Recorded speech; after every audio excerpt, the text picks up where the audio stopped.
Le logiciel est un logiciel qui a été réalisé pour fonctionner avec le matériel d'audiométrie Mederix.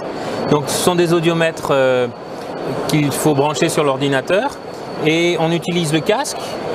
Alors évidemment, pour faire ce genre de travail, il vaut mieux utiliser un casque haute fréquence si on veut aller travailler sur les hautes fréquences, puisqu'il s'agit d'un logiciel qui va nous servir essentiellement à trouver l'acouphène, à le modéliser, surtout à le modéliser, à le couvrir, à voir l'inhibition résiduelle et savoir si l'appareil auditif pourra avoir un effet sur l'acouphène.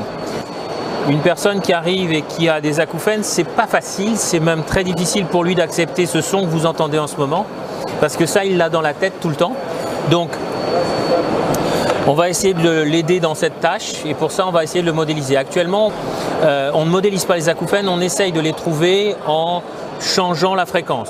Donc avec un audiomètre, on change la fréquence et puis est-ce que c'est ça ou ça, est-ce que c'est plutôt ça ou plutôt ça, donc c'est un peu difficile. Alors on a évidemment les bandes étroites et on a des bandes larges, mais ça n'est jamais le bon. On n'est jamais sûr d'avoir le bon acouphène. Avec ce système, on a le vrai acouphène du patient. Tout simplement parce qu'on peut créer en temps réel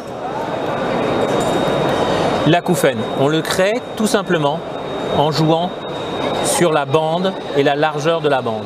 L'intérêt de ce système, c'est comme on va du son pur au son blanc, on peut demander au patient, est-ce que c'est un son plus large ou plus étroit? Plus étroit ou encore plus étroit? Plus étroit ou pur? Et il comprend tout ça. Pour lui, c'est une évidence. Il sait que c'est un son avec une certaine enveloppe.